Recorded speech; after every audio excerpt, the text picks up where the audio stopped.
करमाळा तालुक्यातील ऐतिहासिक असलेल्या मांगी तलावाचं जे पाणी आहे ते हळगाव येथील कृषी महाविद्यालयाला नेण्यात येणार आहे।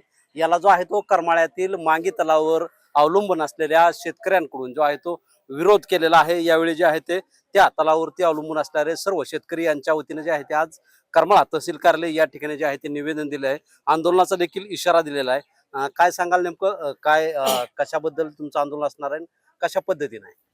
मांगी तलावाचं पाणी कृषी महाविद्यालय हळगावला नेण्याचा जो राम शिंदे साहेबांनी जो घाट घातलेला आहे त्याच्या विरोधात हे आमचं आंदोलन होतं की राम शिंदे साहेबांनी मांगी तलावात असताना 1 TMCचा मांगी तलाव आहे आणि त्या तलावामध्ये 20% गाळ आहे आणि त्यातील 800 MCFT पाणी फक्त मांगी तलावामध्ये शिल्लक राहतं। त्यातील 20% पाणी हे करमाळा MIDC आरक्षित केलेलं आहे। 12 गावची प्रादेशिक पाणी पुरवठा योजना त्याच्यासाठी 20% आरक्षण केलेलं आहे आणि जे पाटपाण्याने कॅनलने दोन्ही डाव्या आणि उजव्या कॅनलने सुटतो त्यासाठी 45% पाणी आम्हाला त्या तलावामध्ये लागतं। जर असं मांगी तलावामध्ये पाणी शिल्लक नसताना सुद्धा कुठल्या पाणी वापर संस्थेची परवानगी न घेता सुद्धा राम शिंदे साहेबांनी हळगावला पाणी नेण्याचा जो घाट बांधलेला आहे त्याच्या विरोधात आमचं हे आंदोलन होतं आणि हे आंदोलन करत असताना हे पाणी आम्ही त्यांना देणार नाही आणि हे पाणी मांगी तलावाचं हे येथील शेतकऱ्यांसाठी की हा तलावाची निर्मिती मांगी तलावातील जे लाभधारक शेतकरी आहेत त्या शेतकऱ्यासाठी या तलावाची निर्मिती झालेली होती।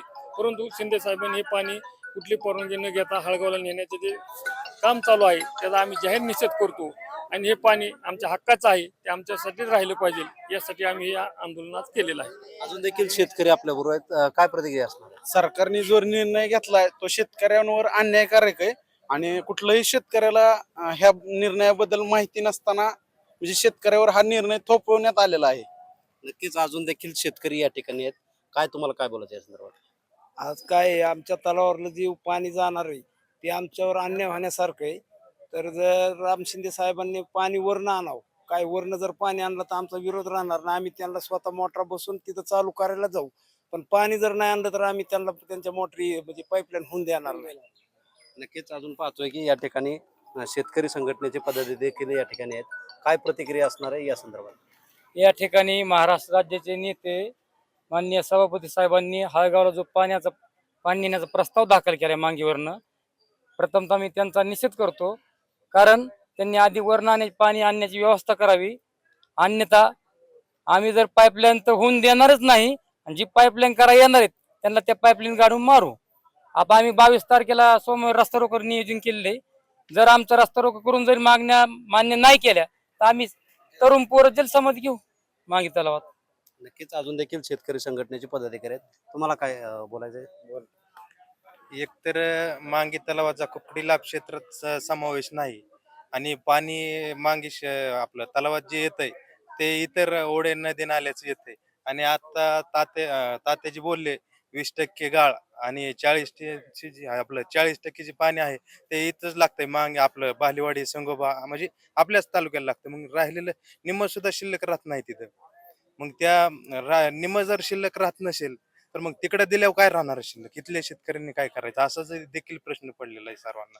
नक्कीच आपण पाहतोय की मांगी तलावातील पाणी जे आहे ते हळगाव येथील कृषी विद्यालय त्याला नेण्यासाठी जो आहे तो मांगी तलावावर अवलंबून असलेल्या शेतकऱ्यांकडून जो आहे तो विरोध केलेला आहे। या विरोधात जे आहे ते या संदर्भात या सर्व ग्रामस्थांच्या वतीनं सोमवारी जे आहे ते रास्ता रोको आंदोलन करण्यात येणार असल्याचा इशारा देखील दिलेला आहे। त्यानंतर जे आहे ते रास्ता रोको करून देखील जर हे आमची मागणी मान्य नाही झाली तर येणाऱ्या काळामध्ये मांगी तलावामध्ये जलसमाधी आंदोलन घेण्याचा इशारा देखील यावेळी शेतकऱ्यांनी दिला असून शेतकरी संघटना देखील याबाबत आक्रमक झाला असून त्याच पाईपलाईनमध्ये आम्ही त्यांना गाडू असा देखील इशारा त्यांनी यावेळी दिलेला आहे। शीतल कुमार मोठे, TV9 मराठी, करमाळा, सोलापूर।